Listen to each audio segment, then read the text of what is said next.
चलिए आगे शुरू करते हैं।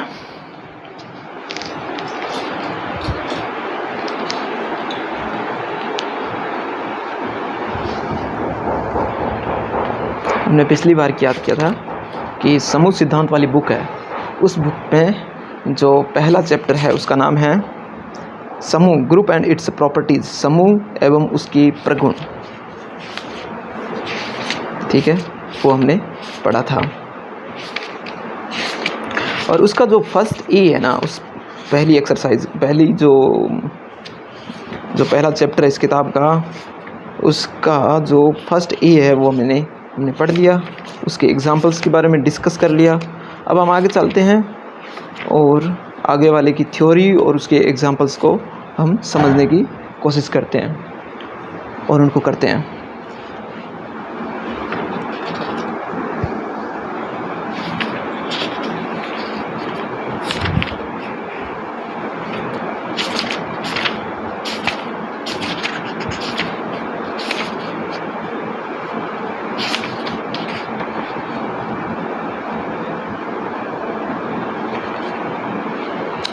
तो आज हम शुरू करेंगे कहाँ से?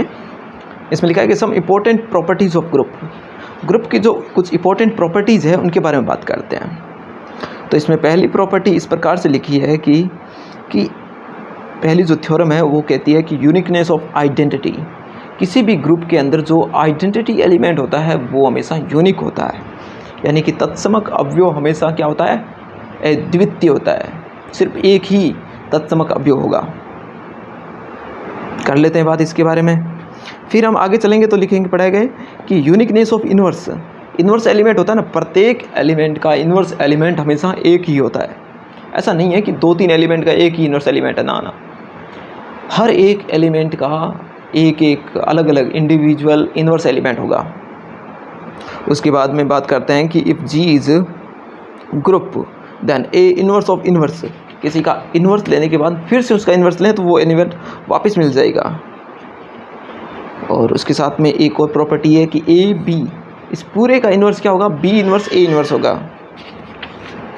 तो इन सब को हम समझते हैं। फिर उसका जनरलाइजेशन फॉर्म भी लिखा हुआ है, उसके बाद में कैंसिलेशन लॉज भी लिखे हुए हैं। उन सब के बारे में देखते हुए आगे चलेंगे।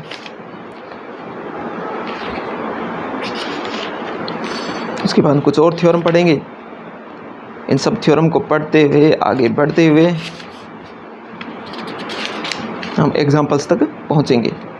चलो आज का शुरू करते हैं। थ्योरम 1.3 जो कि बात करती है यूनिकनेस ऑफ आइडेंटिटी के बारे में। मैं इसको हटा देता हूं।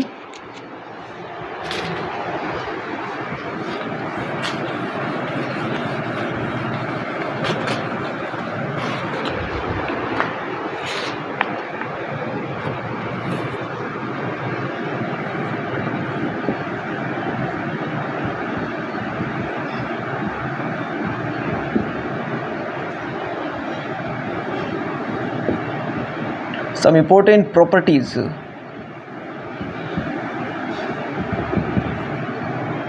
of group। ठीक है, और इसमें जो पहली प्रॉपर्टी है वो कहती है, थ्योरम है, उस थ्योरम का नाम क्या है? थ्योरम। वो थ्योरम कहती है कि यूनिकनेस ऑफ आइडेंटिटी,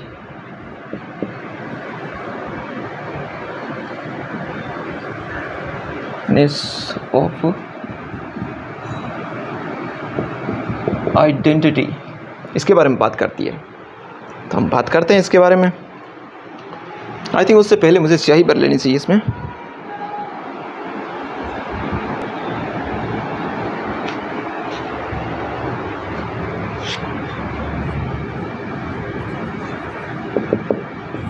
प्रूफ में लिखा है कि मान लीजिए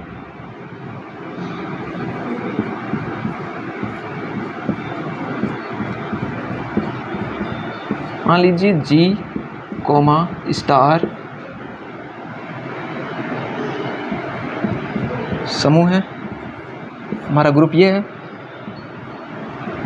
तथा ई कोमा ई डेस तत्समक अवयव है। ई और इसमें और भी लगा देता हूँ, और ई डैश दो तत्समक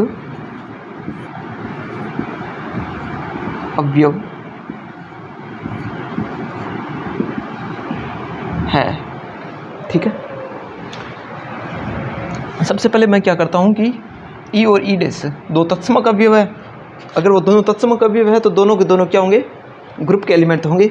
सबसे पहले मैं क्या करता हूँ, ई को क्या है, ई जी का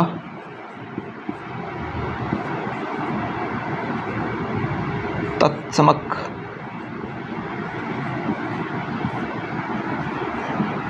अवयव है। ई अगर तत्समक अवयव है तो ई डैश क्या हो जाएगा, ई डैश हो जाएगा। अगली बार मैं मानता हूं कि ई डैश जी का तत्समक अवयव है, देन ई डैश क्या हो जाएगा, इस बार ई डैश है तो ई आ जाएगा। लेकिन हम देख रहे हैं कि ई डैश एक एलिमेंट ही तो है जो कि ग्रुप का एलिमेंट है, क्योंकि ई और ई डैश दोनों तत्समक, तो इन दोनों से समीकरण 1 और समीकरण 2 से by 1 and 2 E is equal to E dash, तो क्या हो जाएगा, दोनों बराबर हो गई, ई और ई डैश हो गया। That's it. इसका मतलब क्या होगा कि किसी भी ग्रुप के सिर्फ एक ही तत्समक अवयव होगा, किसी भी समूह का तत्समक अवयव अद्वितीय होता है, बस ये बात है। अब बात करते हैं किसकी, यूनिकनेस ऑफ इनवर्स।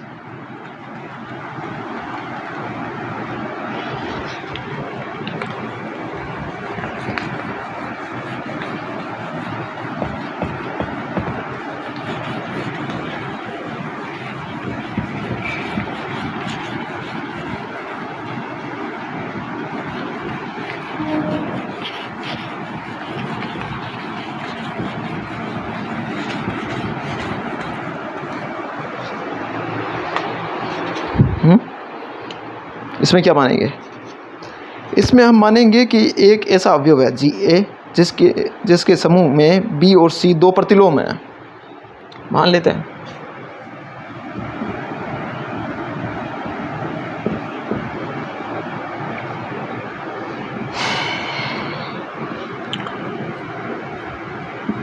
माना जी कोमा स्टार समूह है तथा उसके अवयव यानी कि एलिमेंट ए के दो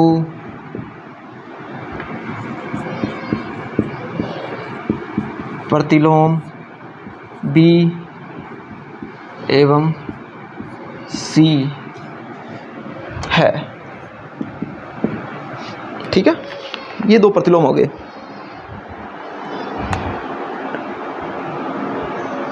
बी और सी क्या हो गए, इसके प्रतिलोम हो गए। अगर बी और सी अगर ए के प्रतिलोम है तो क्या होगा, यानी कि ये इस प्रकार से होगा कि ए इनवर्स बराबर भी बी होगा और ए इनवर्स बराबर भी सी होगा, यानी कि बी ए बराबर ई होगा जो कि ए बी के बराबर होगा, दोनों। फिर उनमें से एक को हम यूज़ लेते हुए दूसरा प्रूव कर देंगे। इजी। यहाँ शुरू करते हैं। जब ए इनवर्स बराबर बी देन ए बी बराबर ई बराबर बी ए, ये हो गया पहली समीकरण। जब ए इनवर्स बराबर सी देन क्या हो जाएगा, ए सी बराबर ई बराबर सी ए, समीकरण 2। अब समीकरण 1 और 2, अब मैं इसमें से क्या करता हूँ, मैं ये वाला काम में ले लेता हूँ। वी टेक समीकरण 1 से मैं क्या करता हूँ कि बी ए बराबर ई ले लिया मैंने, और इसमें मैंने क्या किया, दोनों तरफ किसकी गुणा कर दी, सी की गुणा। तो बी ए ऑफ सी बराबर क्या आ जाएगा, ई ऑफ सी।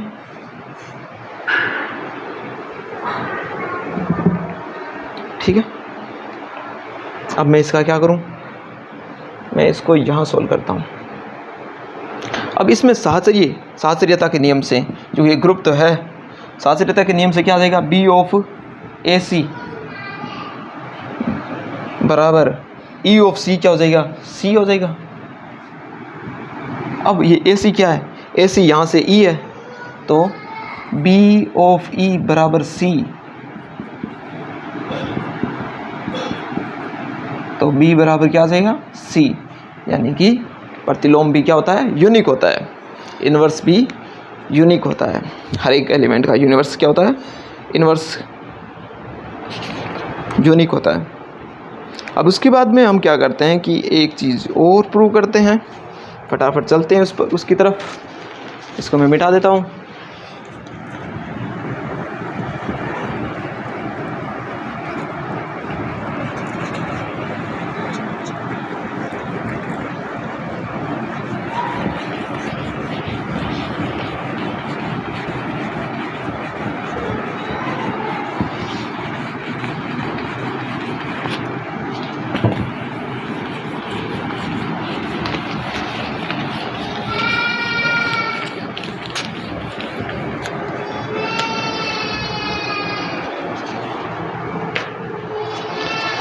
इसमें जो आगे वाली थ्योरम है वो है 1.5 पढ़ रहे हैं। इसमें लिखा है कि if G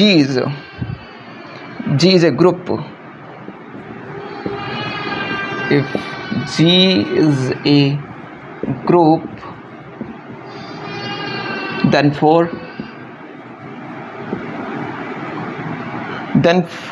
A, B belongs to G। ठीक है,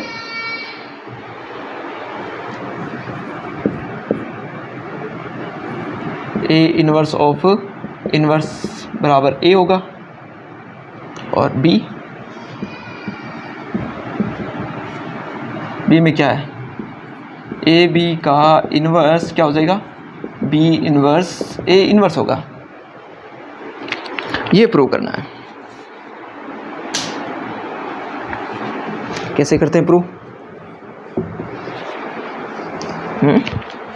बताओ कैसे प्रूव करेंगे इसको। हम क्या करेंगे, इसमें A इन्वर्स को कुछ मान लेंगे कि A इन्वर्स है ना, वो क्या है, B है। फिर उसका इन्वर्स करेंगे हम, वहाँ से निकलेगा ये। ठीक है, और ए बी इन्वर्स है, उसको कैसे फाइंड आउट करेंगे, ए बी इन्वर्स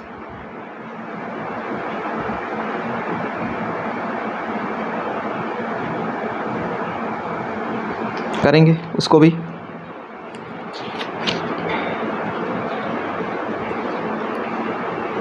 हम इसमें बी इन्वर्स ए इन्वर्स को लेकर चलेंगे, उससे ज्ञात करेंगे ये सब, तो पता चलेगा कि ये ए बी इन्वर्स का इन्वर्स है, दोनों तरफ से, लेफ्ट एंड राइट।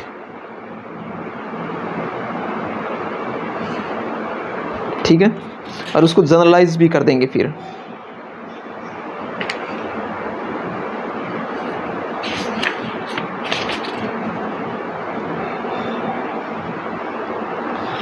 चलिए हम शुरू करते हैं।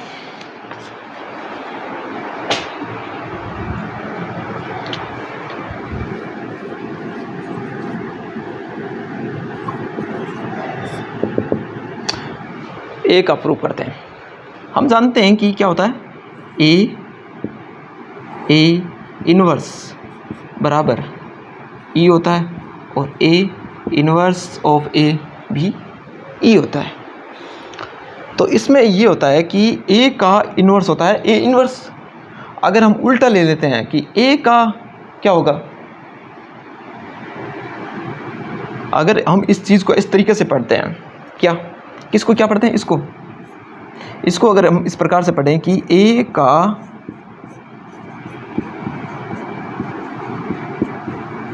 प्रतिलोम ए इन्वर्स होता है।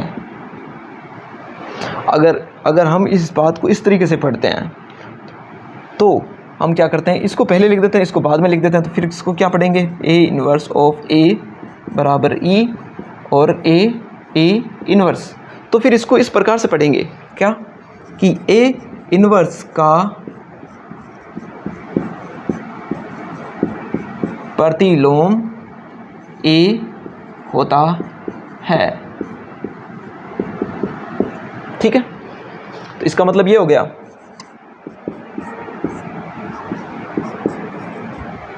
दैट्स इट, हो गया ना ये। अब क्या करें इसका, ए इन्वर्स का इन्वर्स हो गया ए। फिर से आगे चलते हैं हमने ये प्रूव कर दिया भाषा के थ्रू। अब इसको देखते हैं, इसमें क्या करेंगे, इसमें हम कुछ भी नहीं करेंगे, हम इस चीज़ को लेके चलेंगे और ये प्रूव कर देंगे कि इसका इन्वर्स ये होता है। हम क्या करते हैं कि इसका इस संक्रिया करते हैं, operation B inverse A inverse,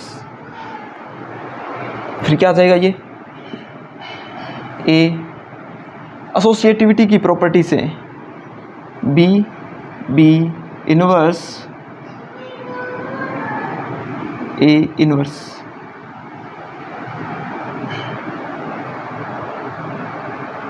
कुछ ऐसा कर सकते हैं ना। इसको छोड़ो यार, काफ़ी मैथ सीख ली, छोड़ो इसको, ऐसे ही लिख लो सीधा, कोई दिक्कत वाली बात नहीं है।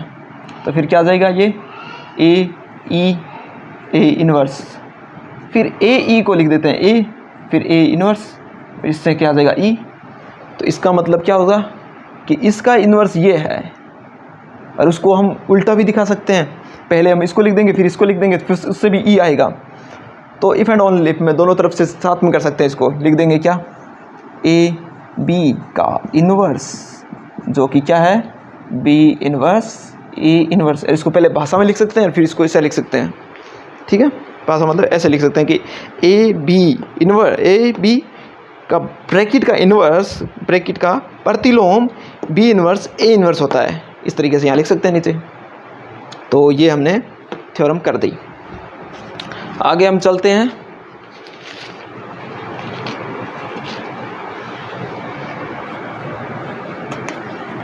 अब इस थ्योरम का जनरलाइजेशन भी होता है, किस प्रकार से, कि ए बी सी का ब्रैकेट लगाया, फिर उसका इन्वर्स क्या हो जाएगा, तो हो जाएगा सी inverse B inverse A inverse. अगर इसी प्रकार से ए बी सी डी, इन तीनों का ब्रैकेट लगाकर फिर पूछ लिया कि इसका इन्वर्स क्या होगा, तो हो जाएगा D inverse C inverse B inverse A inverse. इस तरीके से लिखेंगे इसका। ठीक है,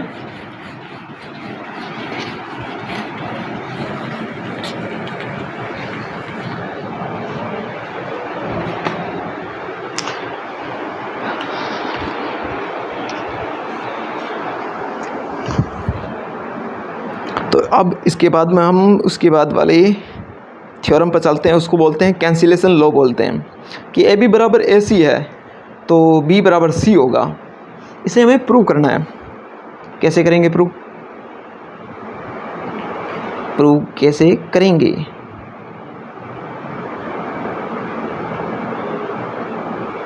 हो जाएगा ये भी फटाफट। और उसके बाद में करना है 1.7 में क्या करना है कि if A and B are element of group G then the equation X A बराबर बी और वाई ए बराबर बी then have a unique solution in G. That's it, हो जाएगा ये भी। करते हैं इसको फटाफट। जो थ्योरम 1.6 है वो क्या कहती है, कैंसिलेशन लॉ से हम ये प्रूव करते हैं कि इसको बोलते हैं cancellation law.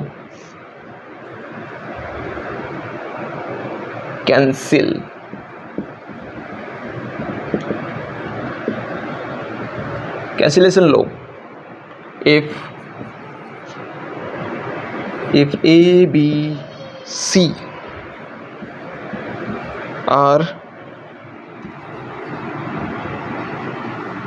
are elements of a group G,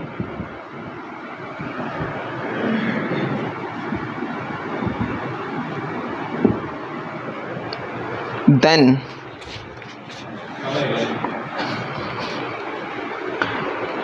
we have to prove that, अब कैंसिलेशन के नियम से हम क्या प्रूव करेंगे कि ए बी बराबर ए सी होता है तो बी बराबर सी होगा।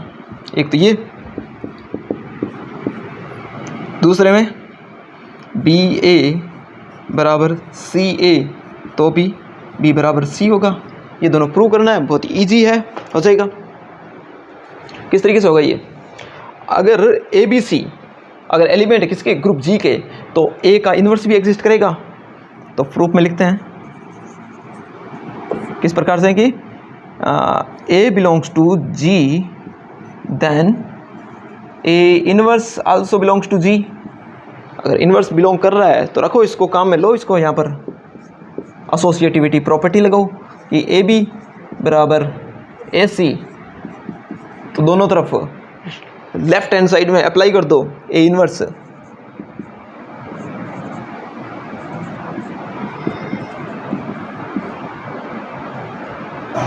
एक मैं बताता हूँ, दूसरा वाला आप अपने आप कर लेना, कोई हार्ड एंड फास्ट नहीं है। अब इन एसोसिएटिविटी की प्रॉपर्टी से क्या कर देंगे, ए इन्वर्स ऑफ ए का साथ में लिख देंगे, फिर आ जाएगा बी बराबर A inverse of A of C. A inverse A क्या हो जाएगा, E, A inverse A E, तो E of B, E B बराबर ई ऑफ सी, जो कि क्या दिखाता है कि बी बराबर है सी के, जो कि हमें अब ऐसा ही हमें इसमें करना है।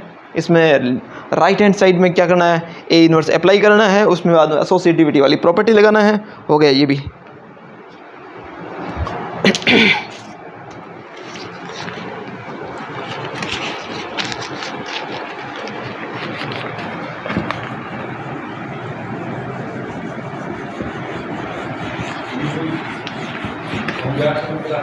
हैं?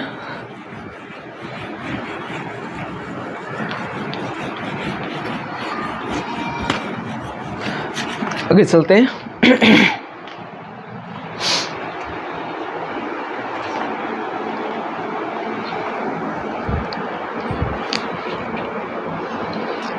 इसके बाद में जो आगे वाला है उसके अंदर हम ये दिखेंगे कि यूनिकनेस प्रूव करेंगे। क्या प्रूव करेंगे, यूनिकनेस। दो अलग अलग इक्वेशन है, उन दोनों इक्वेशन का जो सॉल्यूशन है वो यूनिक होगा, मतलब एक ही होगा सॉल्यूशन, ये हम प्रूव करेंगे। तो इसमें सवाल ये है कि जो थ्योरम है वो 1.7 वो इस प्रकार से कहती है कि if A and B are element of a group G then the equation X A X is equal to B और Y of A is equal to B have a unique solution in G. अब इसमें अगर ए जी से belong कर रहा है, अगर ए group जी का एलिमेंट है तो ए इन्वर्स भी जी का एलिमेंट होगा, बिल्कुल होगा, क्योंकि उसका इन्वर्स एग्जिस्ट करेगा।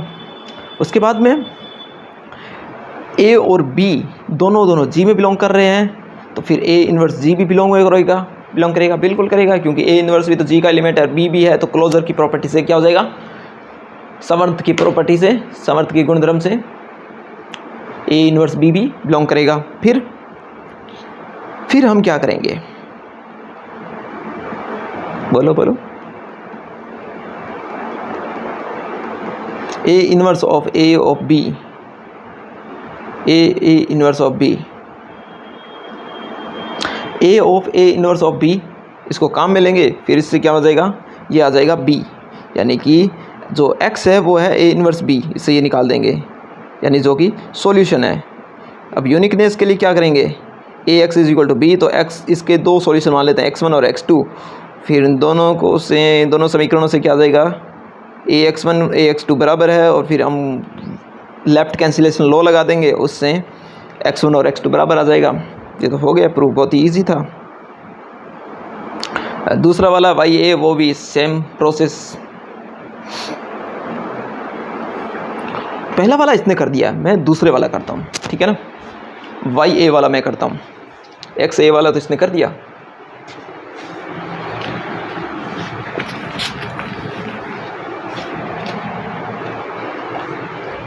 पहले तो इसको लिख देता हूँ पूरा theorem. If A, B belongs to G, और जी क्या है, ग्रुप है, देन द इक्वेशन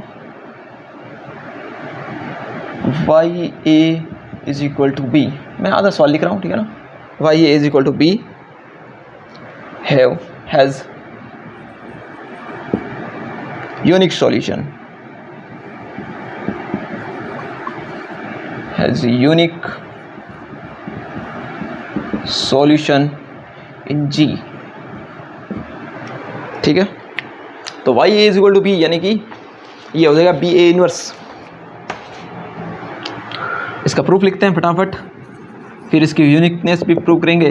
पहले तो इसका सॉल्यूशन देखेंगे, फिर सॉल्यूशन को यूनिक प्रूव करेंगे।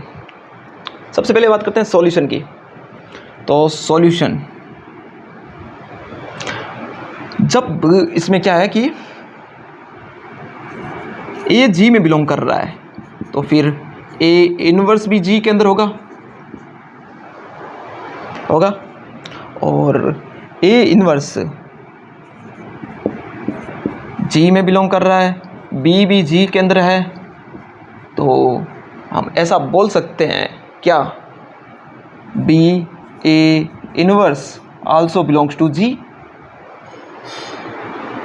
अब क्या करेंगे, अब कुछ नहीं करेंगे, अब हम काम करेंगे अपना, B A inverse of A.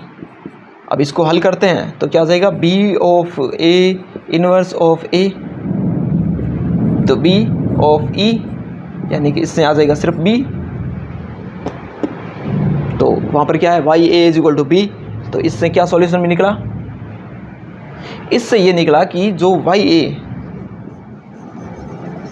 Y is equal to क्या आ जाएगा, बी ए इनवर्स आ गया, जो कि हमारा सॉल्यूशन है, बी ए इनवर्स। अब क्या करें, बी ए इनवर्स हमारा सॉल्यूशन हो गया, ठीक है, बी ए इनवर्स।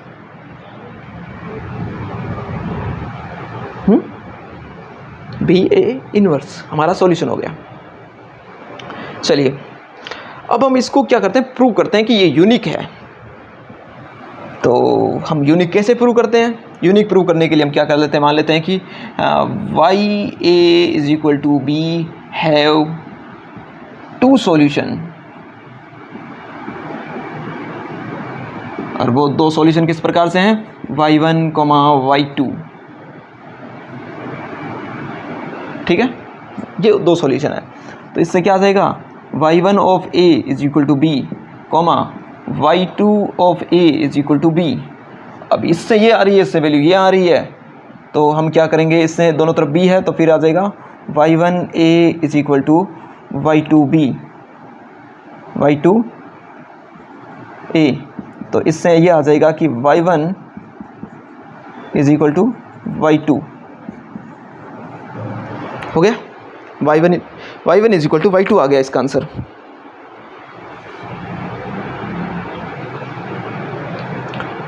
इससे क्या हो जाएगा, ये यूनिक प्रूफ हो गया।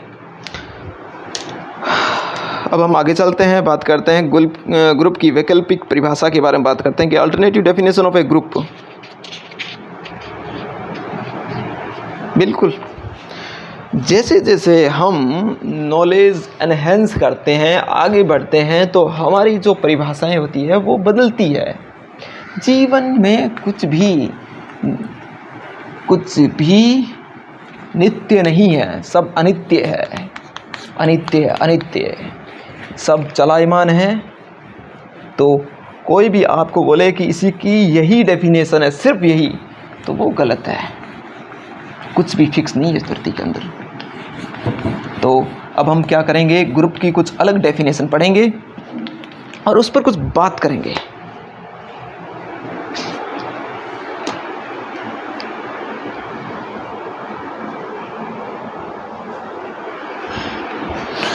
ठीक है, जो कि थ्योरम 1.8 है। थ्योरम 1.8 के अंदर हम क्या करेंगे, ग्रुप की एक नई डेफिनेशन पढ़ेंगे, एक नई डेफिनेशन ग्रुप की, वो हम पढ़ेंगे।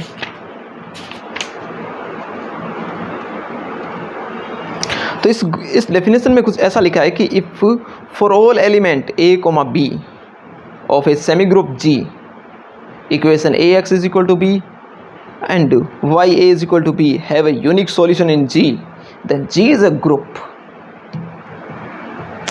इसमें ऐसा लिखा है कि फॉर ऑल सभी प्रकार के जो भी एलिमेंट्स हैं वो क्या है, सब ग्रुप है, G के अंदर है। और अगर X A is equal to X is equal to B और Y of A is equal to B, इस प्रकार से हैं, और इन दोनों इक्वेशन के सॉल्यूशन अगर यूनिक है तो हम क्या करेंगे, उस सब ग्रुप G को हम ग्रुप बोलेंगे। ये है डेफिनेशन। अब फिर उसको हमने यहाँ पर किया है, उसको हमने यहाँ पर प्रूव किया है। कैसे प्रूव किया है? इसमें लिखा है कि सेमी ग्रुप बोला है उसको, सेमी ग्रुप। सेमी ग्रुप किसे बोलते हैं? सेमी ग्रुप बोलते हैं जिसके पास में सिर्फ एसोसिएटिविटी की प्रॉपर्टी होती है, उसको सेमी ग्रुप बोला जाता है। ठीक है, उसको सेमी ग्रुप बोलते हैं। एक ऐसा मतलब क्या बोलते हैं उसको, ग्रुपोइड, जो क्या रखता हो, एक ऐसा ग्रुपोइड, एक अरिक्त समुच्चय G में परिभाषित द्विधारी संक्रिया स्टार के बीजी निकाय G, स्टार को सामी समूह यानी कि सेमी ग्रुप बोलते हैं अगर वो एसोसिएटिव हो। तो हमारे पास में क्या है कि एक ही है चीज़, क्या, एसोसिएटिव वाली। हमें सिर्फ पता है कि ये एक सेमी ग्रुप है और ये एसोसिएटिव है, तो हमें दिया गया है कि ये सेमी ग्रुप। तो मैंने यहाँ पर मेरे हिसाब से सब ग्रुप पढ़ लिया था, सेमी ग्रुप है ये। अगर G सेमी ग्रुप दिया हुआ हो और लिखा गया हो कि ax is equal to B और ya is equal to B, इन दोनों के दोनों इक्वेशन क्या रख रहे हो, यूनिक सॉल्यूशन रखते हो, तब। तो यहाँ लिखा है कि सेमी ग्रुप के होने के कारण G एक अरिक्त समुच्चय है, सेमी ग्रुप है, तो इसका मतलब ये एसोसिएटिविटी रखता है, यानी उसके पास में कम से कम एलिमेंट्स तो है, उसके पास में 3 एलिमेंट हो गए, क्योंकि एसोसिएटिविटी तो 3 एलिमेंट से ही प्रूव होती है। तो ये अरिक्त समुच्चय हो गया, यानी कि ये खाली तो नहीं है, इसके पास एलिमेंट तो है। अतः मान लीजिए कि A बिलोंग्स टू G, तब G में समीकरण ax is equal to a तथा ya is equal to a के अद्वितीय हल होंगे। क्या लिखा है, ax is equal to a, ya is equal to a। यदि हल कर्म से E1 और E2 हो, बिल्कुल यही होंगे। ax is equal to a लिख दिया हमने और ya is equal to a लिख दिया, तो इसके दोनों का हल यही होंगे, E1 और E2 हो गए दोनों के हल। E1 और E2 मतलब कि जो आइडेंटिटी एलिमेंट्स वही होंगे। पुनः यदि B G का कोई अन्य अवयव हो तो दिए गए प्रगुण के अनुसार x a is equal to b और y a is equal to b होगा। अब हमने थोड़ी देर पहले जो निकाले हैं E1 और E2 निकाले हैं, उन सब कोई काम में ले लेंगे। यहाँ पर y a is equal to b, दोनों तरफ हमने E1 अप्लाई किया तो क्या आ जाएगा, और एसोसिएटिविटी की प्रॉपर्टीज से a e1 को क्या लिख देंगे, a लिख देंगे। फिर से b e1 को क्या लिखेंगे, b e1 को b e1 छोड़ दिया, और इस तरफ वाले को b बराबर b e1, यानी कि जो e1 है वो दक्षिण तत्समक है। ठीक है, इसी प्रकार से e2 को हमने वाम तत्समक मान लिया। ठीक है, e1 और e2 वाम तत्समक और दक्षिण तत्समक। फिर उन दोनों को थोड़ी देर पहले हमने जो प्रॉपर्टी लगाई थी, क्या, कौन सी प्रॉपर्टी, कि तत्समक अवयव क्या होता है, अद्वितीय होता है, यूनिक होता है, आइडेंटिटी एलिमेंट। तो उसकी हेल्प से, उसी थ्योरम की प्रोसेस के थ्रू क्या कर देंगे, E1 और E2 हम बराबर प्रूव कर देंगे। तो हमारे पास में पहले एक एलिमेंट तो था, क्या था, A। अब हमारे पास में तत्समक अवयव भी है जो कि E है।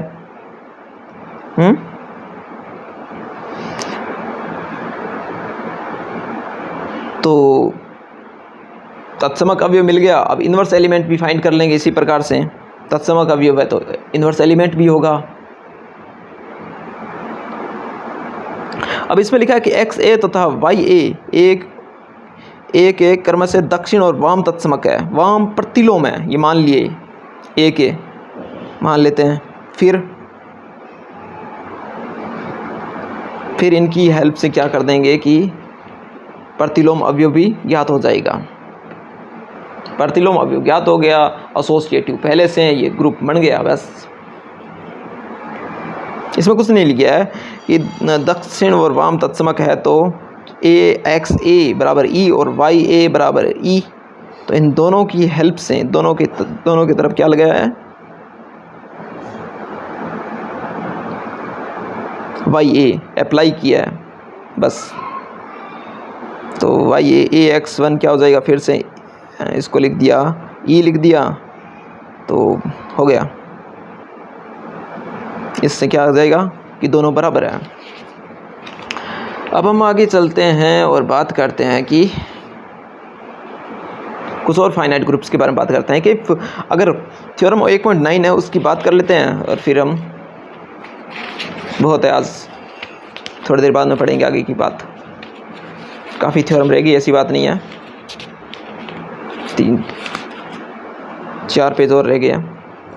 तो थ्योरम 1.9 क्या कहती है, तो ये थ्योरम कहती है कि if G is a finite sub semi group, G क्या है, फाइनाइट है और सेमी ग्रुप है, such that for any A, B, C belongs to G, यदि किसी परिमित समूह सेमी ग्रुप G किसी अवयवों A, B, C G के लिए है तो AB बराबर AC देन B बराबर C और BA बराबर C A देन B बराबर C then G is a group. हो गया ये। तो देखो इसमें दो चीज़ें दे दी, एक तो 3 एलिमेंट दे दिए हमें, एक सेमी बोल दिया, तो इससे क्या हुआ, एसोसिएटिविटी वाली प्रॉपर्टी लग जाएगी तीनों के अंदर। फिर हमारी बात आ गई कि AB बराबर AC है, उसको भी हम काम में ले लेंगे क्योंकि इसमें जो A वाला दिया है। बस हो गया काम ये। तो चलो मैं इसको करता हूँ और फिर आगे 1.10 है वो नेक्स्ट वीडियो में पढ़ेंगे, ठीक है, अगली क्लास में होगा ये।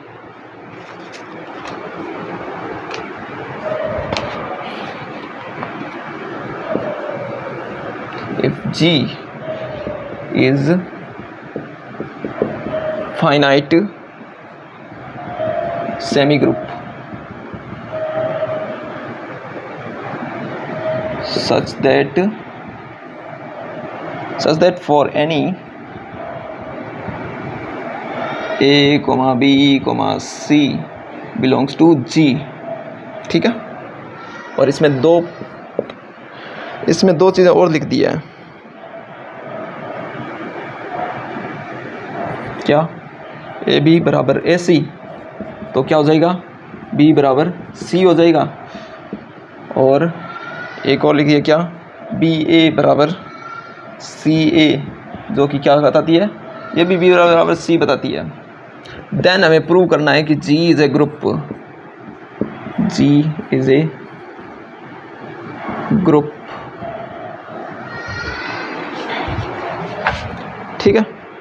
जो दो चीज़ें दी गई है उनको काम में लेते हुए हम इसे प्रूव कर देंगे, ठीक है। इसको हम प्रूव करेंगे इन चीज़ों को लेते हुए। फाइनाइट सेमी ग्रुप है तो इसके अंदर एलिमेंट्स है वो फाइनाइट है और सेमी ग्रुप है, यानी कि एसोसिएटिविटी वाली प्रॉपर्टी को होल्ड करता है। इसको काम में लेते हैं और उसको भी काम में लेते हैं। एसोसिएटिविटी वाली प्रॉपर्टी कहती है कि AB ऑफ C बराबर किसके होता है, AB ऑफ C इसके बराबर होगा। काम में लेते हैं भाई, यहाँ से लो, AB बराबर क्या हो गया, AC है, AC हो गया,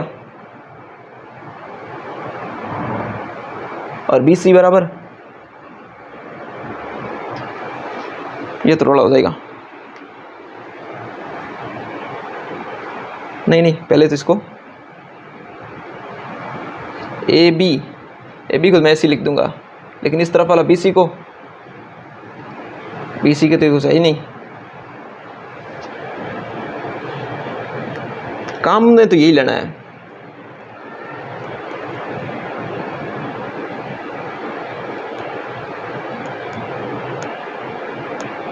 अगर काम में ये भी लेना है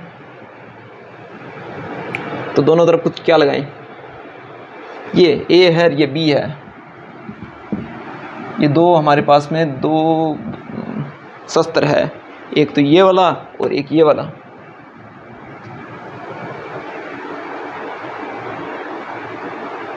करते हैं बस, और क्या है भैया।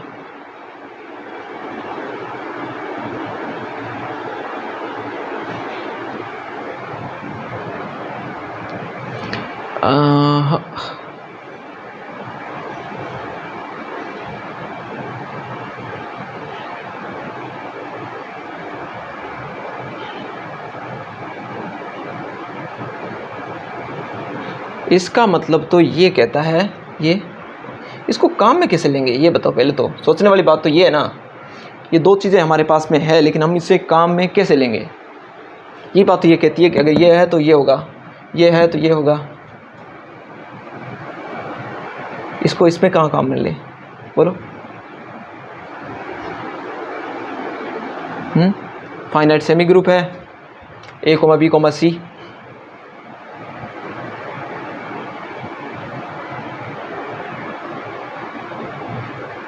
क्या लिखा है इसने किताब वाले ने, इसने मान लिया है कि चूंकि अरिक्त समुच्चय है तो मान लेते हैं कि जीवन के अंदर A1 A2 F2 AN है, और उन सभी के साथ में A1 A की गुणा कर दी।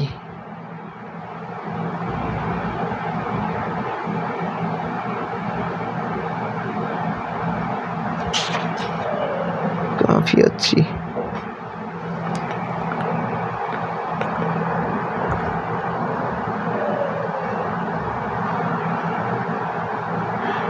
और उसने उसके थ्रू, उसकी हेल्प से किया इसको।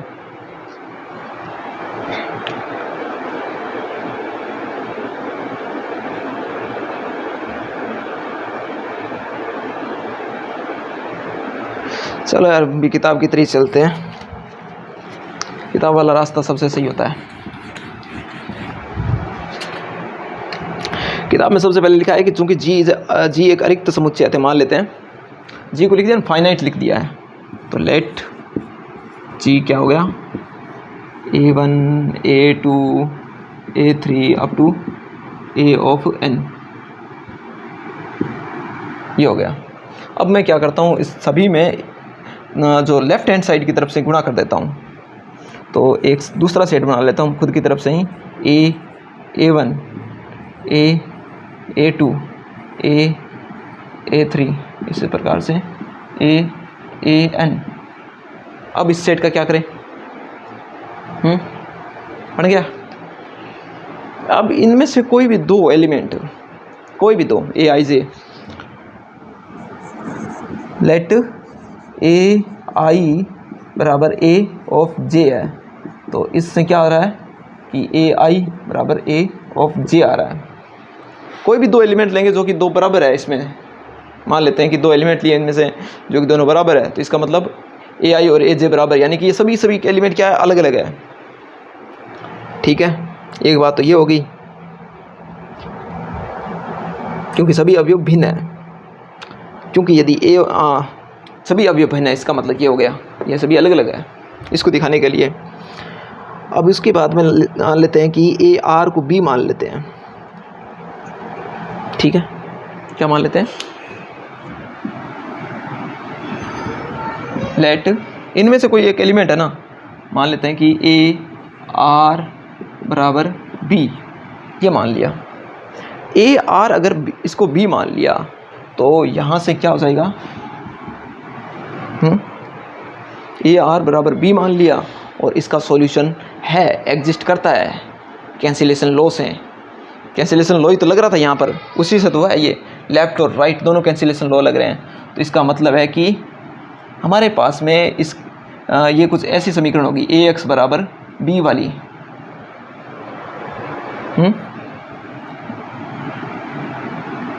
वेर ये क्या हो जाएगा, AR is solution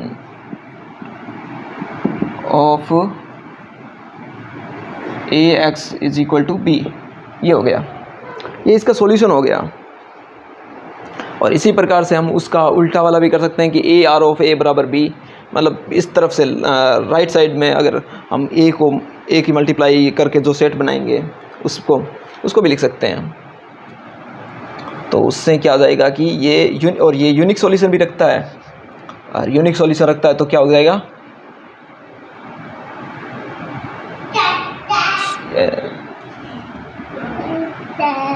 unique solution,